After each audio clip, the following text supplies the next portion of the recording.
You're listening to the Ontos Podcast, where we explore the nature of stories and the pursuit of being and truth. I'm Vaud. And I'm Mac. And our sentience depends on you. Now cue the intro music.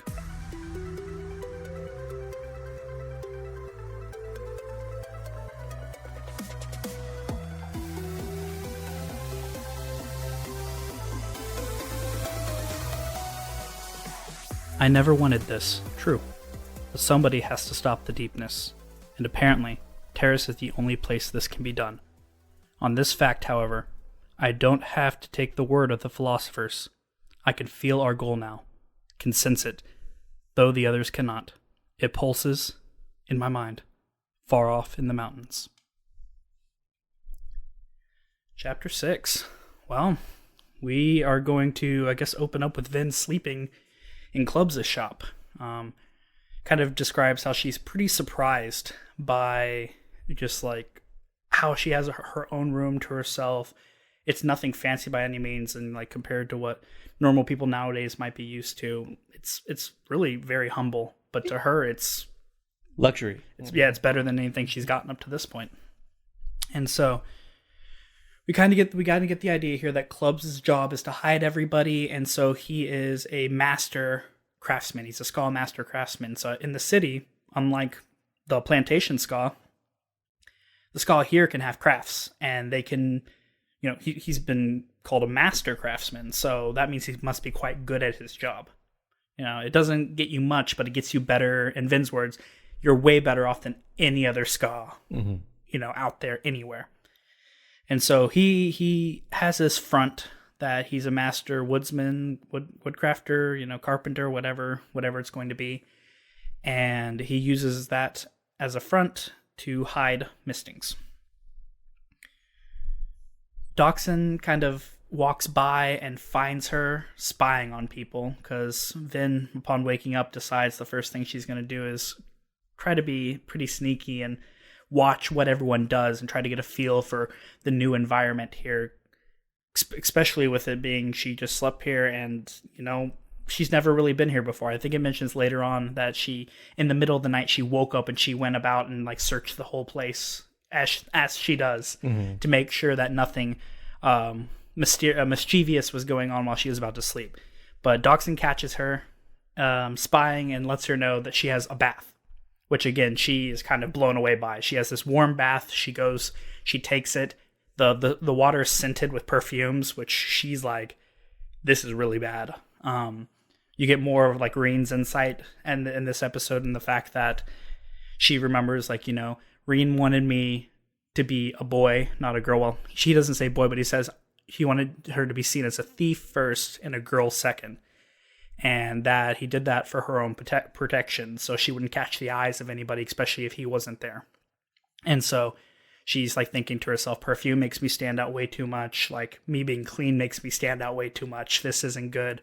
But they want me to do it, and I'm kind of not in a spot where I can argue with these people. They have something I want, so I need to listen.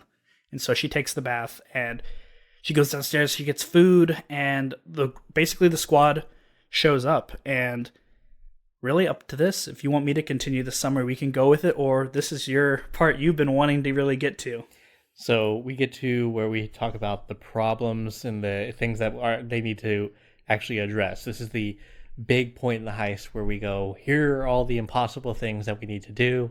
And this is the montage in the movie where they're going between different points and everything. This is what we need done. The bank vault is impossible to break into. And so let's talk about the impossible things. So he lists several things. So he lists the garrison of basically all the military that's there, because that's the only like law keeping force that they have.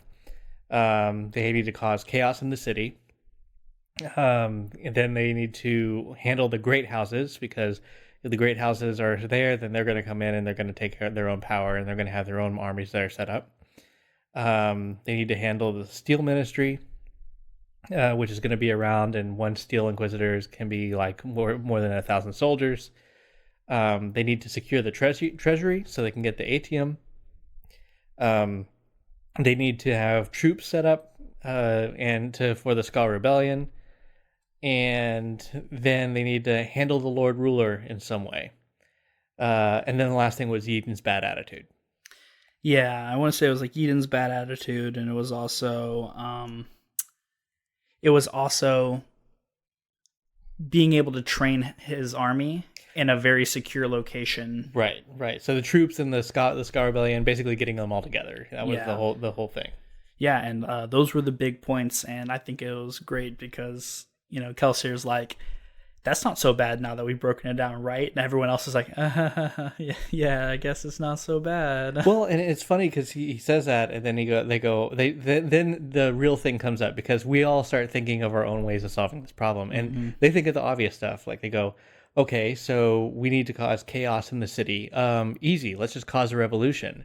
And Yin's like, you dingus, have you not been listening during this whole time? Yeah, I am the Skull Rebellion. We've been trying for 1,000 years to get them to rebel. You're not going to be able to do that. That's just not going to happen. Then Ham was like, oh, well, let's go ahead and let's try to cause like maybe a fire. And then Kelsey was like, no, I mean, you're going to kill just a bunch of ska and you're not really going to do very much.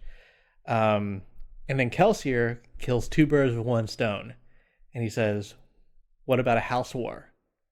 So now we're talking about the great houses, basically all the nobles going after each other.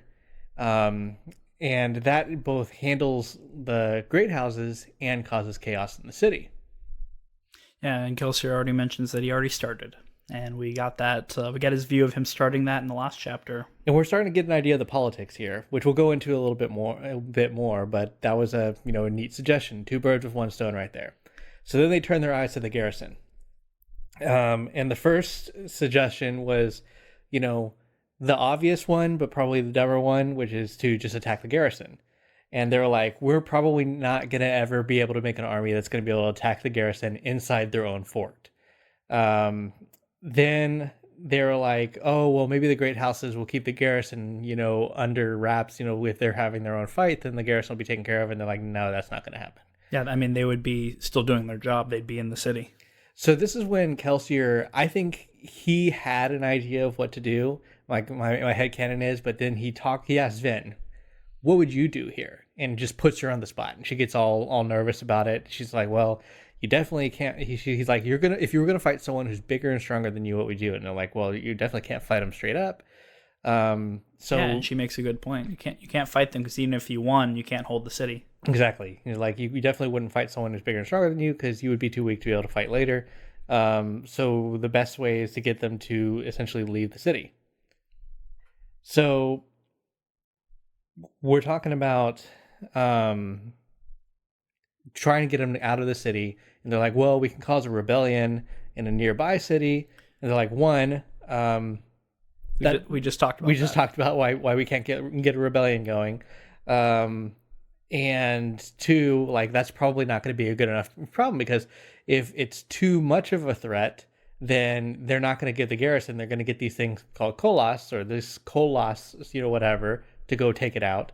And if it's not enough of a threat, then they're not going to send the whole garrison. And so they're like, how are we going to be able to pull this off? And Ven makes the big point of the day. Yeah. How far are the pits of Hath Sin? And they're like, holy crap. I mean, it's the perfect idea because there's, if the Lord Ruler goes crazy about the people attacking the pits of Hath Sin, then everyone's going to go, why the hell did he send such a big force to go take care of it? Yeah, get people talking. Maybe that's where his ATM is. That's where the supply is. And that's the thing. So he can't make a big stir about it, but he does have to take it very seriously. And the Kolos are too far away to be able to do anything effectively. So the only real way he'd be able to take care of it would be to send the garrison, and then he needs to make sure it's taken care of really well. So he just sends the whole garrison. So then we get to the troops, and so they talk about how the caves up north should be able to take care of, should be able to house maybe about 10,000 people, which Eden said that is actually more than they were expecting. And he said, I only have like 300 people there, and that's including women and children. Yeah, and I want to say Ham mentions, which is a completely valid point, that the Lord Ruler, as long as he's not expecting a giant army to be formed there, he already knows that those exist, but he doesn't even want to send troops to go deal with it, because one, they're not a big problem, but two, cave fighting is nasty business. Yeah, he's like, the Lord Ruler's nothing if not vain, so he doesn't want to go out there and then lose. And so he doesn't even bother with it. So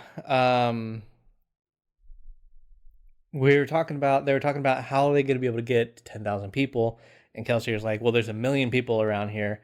We just need a small percentage of them to be able to take care of everything. So he says, Breeze, you got 1 year to figure it out. And Breeze is like, okay, fine. We'll get that taken care of. Yeah, your army of soothers and rioters. Go get it done. So then they say they have to figure out getting weapons. And he's like, oh, well, don't worry. I can get a nobleman to help us out. They're like, what do you mean a nobleman? He's like, we're not going to work with any noblemen. And Kelsier's like, oh, don't worry. This one's different. And they're like, oh, you've got an imposter. And he makes kind of a big deal about that, and Eden gets all upset, but there's something going on with this imposter. You killed a nobleman? I don't care how good of a person you got that's going to do this. He's going to tip us off. He's going to give us away. And Breeze comes in with that little bit of a smackdown. Mm-hmm. You don't know what you're talking about. If you're upset about that, this is worse. This is 12 times worse. Yeah. Yeah. So then they say that, essentially they need to have a spy on the inside, someone that can kind of get information. And all of them are like, I've been spotted out. The Lord Ruler apparently has a perfect memory. And so everyone else is going to be figured out. So the only person they can really turn to is Ham, who's not going to be able to do it at all, or Ven. And so they decide, well, we can go ahead and try to make Ven into a noblewoman spy. And then Marsh is going to be set up to deal with the Steel Inquisitors. And as they show up, Marsh shows up and says, and kind of puts a stop on the party. Yep. And that's where we're left with this chapter, is everyone excusing themselves, essentially, and Kelsier ready to talk to Marsh. And we're also left with another epigraph. Rashik is a tall man. Of course, most of the terrace men are tall. He is young to receive so much respect from the other packmen. He has charisma, and the women of the court probably describe him as handsome, in a rugged sort of way. Yet it amazes me that anyone would give heed to a man who speaks such hatred. He has never seen Kalinium, yet he curses the city. He does not know me, yet I can already see the anger and hostility in his eyes. So there's a couple of things we want to unpack here. First off, before we even get into these epigraphs, because I think we were given a pretty valuable clue about these epigraphs in this chapter. But I wanted to mention something straight off the bat. What has Kelsier said about, in the last chapter, what did he say about all the noblemen and the Ska helping them? They all deserve death. Mm-hmm. Yet, in here, Ham mentions using soldiers that are in the garrison or have fought under the Lord Ruler as trainers and sergeants for this army. And Kelsier doesn't even bat an eye at doing it. I thought that was really weird. Yeah, it felt completely out of character. He even goes to bat for them. He's like, everyone has to do something.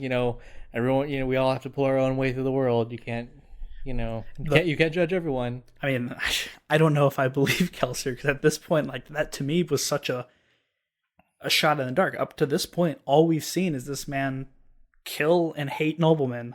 Like with what's been going on. So that just surprised me when I was reading it. And some interesting things happen in the next chapter, which I was going to talk about too. So that's a good point. I actually even forgot that in chapter 6, and that is a good point. He was pretty bloodthirsty earlier, and now he's like, well, you can't judge me. Everyone's making their way in the world. You see, he has a little bit of resentment, because I think, at least I see it as some, when because he mentions, he goes, Ham, like, I don't trust people who are just going to do this for coin. You need to make sure they hate the Final Empire. Mm-hmm. You need to make sure they're mad that they had to do what they had to do. Right. And so I could see it a little bit in him, but that just kind of surprised me a bit.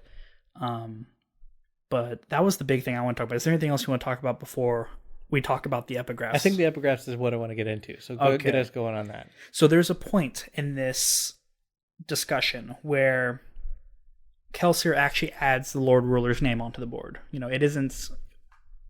And when he adds it in, he says, like, we need to figure out what we're going to do with the Lord Ruler if I can't kill him. And eventually they kind of push that off to Eden. You're going to have to figure it out. Because if I can't kill him, that's where our deal ends, because I mean that wasn't even a part of it. I'm just throwing that in as a bonus for you, that I'll kill the Lord Ruler if I can. But if I can't, we will find a way to trick him out of the city. But then after that, you're gonna have a very pissed off neighbor to deal with. And while this is happening, Vin in her head's thinking, the Lord Ruler is the Lord. He was the creator, protector, and punisher of mankind.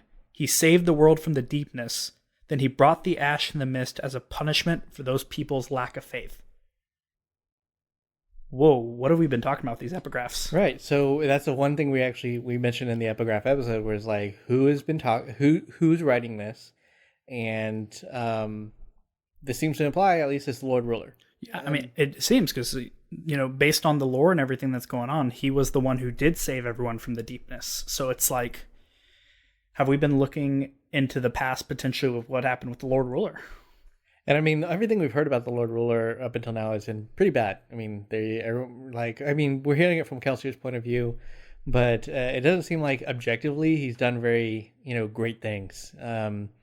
We already have a slave cat class. He's letting that happen. And he seems like he's all powerful, so he could probably do whatever he wants.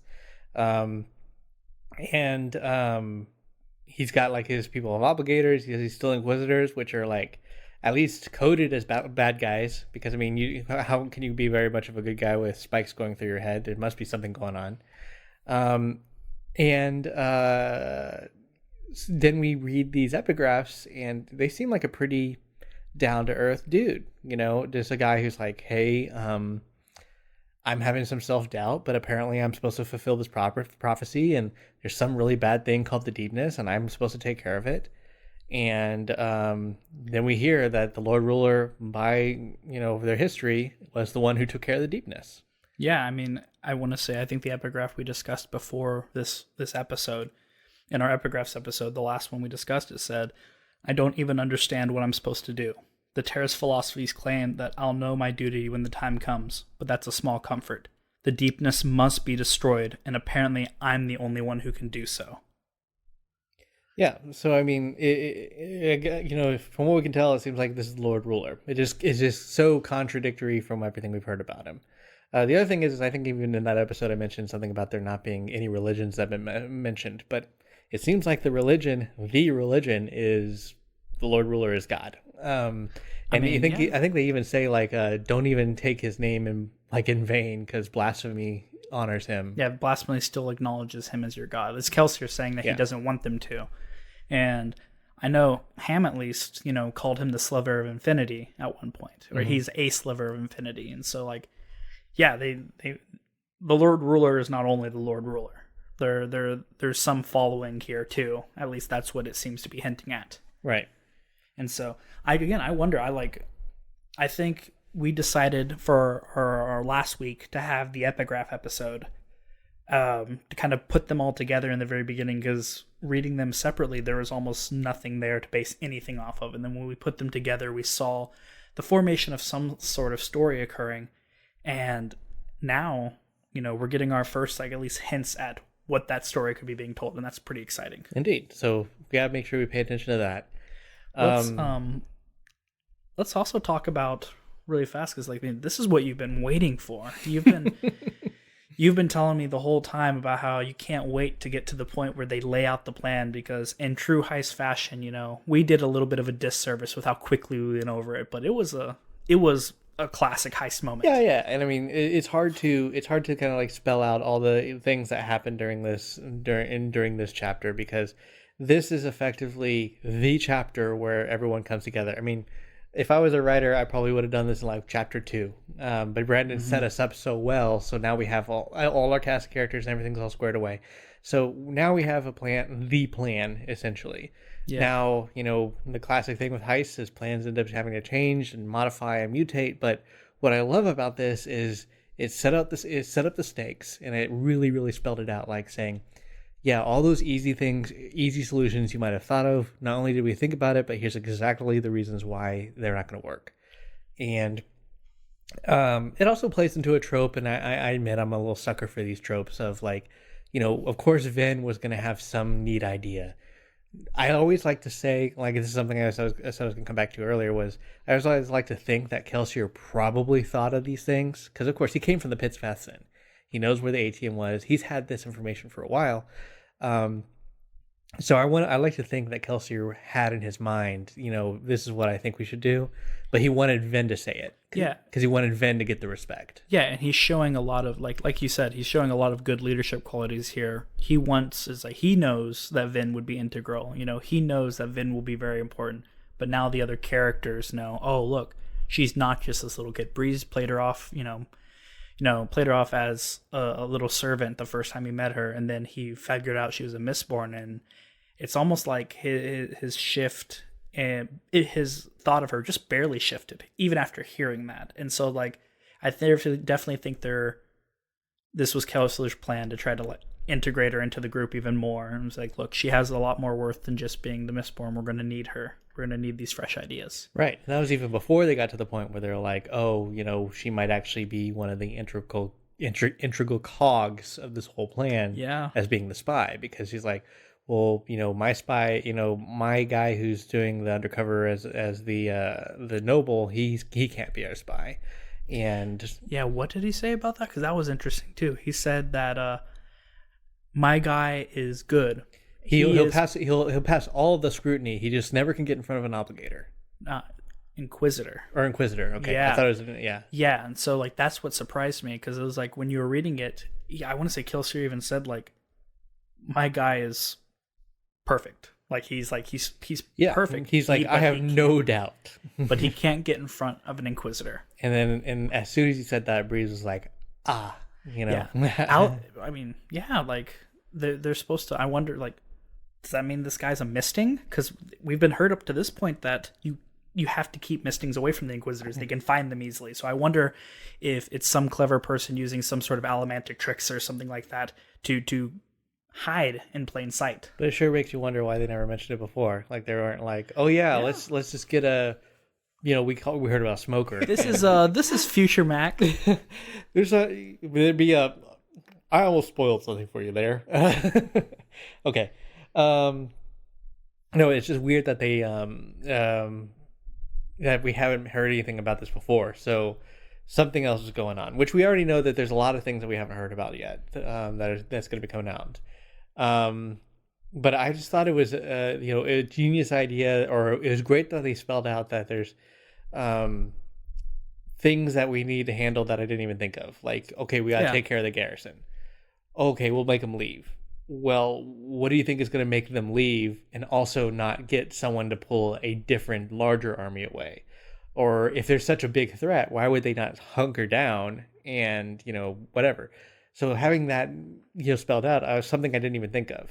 We also got really great insight into house politics, like you were mentioning. The big bad house Venture, we've heard them multiple times now. That's the one Kelsier attacked. What did Venture report? Venture reported that 3 Mistborn were sent to assassinate him.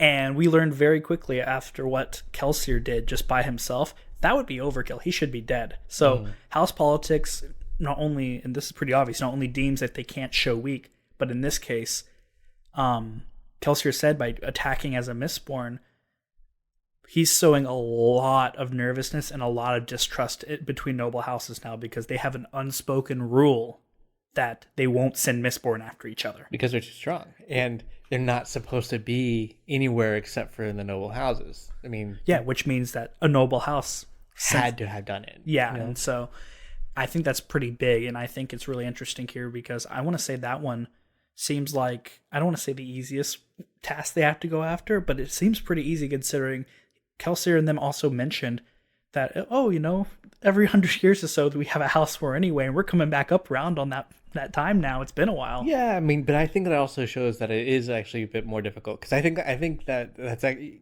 it's almost like it's catch-22.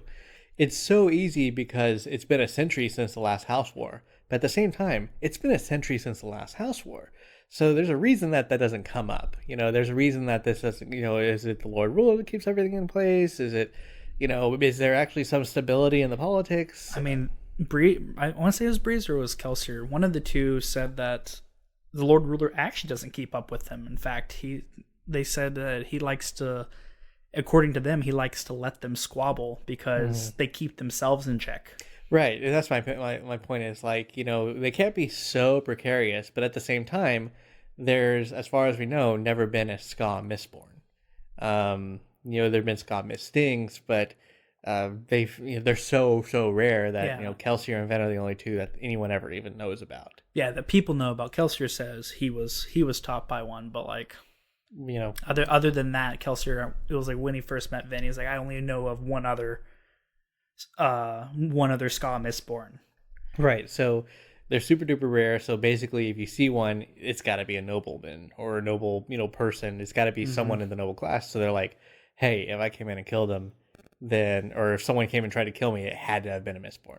Yeah. So, I mean, lots of, really, really juicy stuff here. I'm just excited because this is like the point where the plot is really starting to like kind of lay out. Yeah, it's taken off. And so now it's like, okay, I want to see this implemented, but the next foot has to drop. Something has to go wrong, or multiple somethings has to go wrong. So we're getting up to what could possibly go wrong. Hey guys, it's Matt.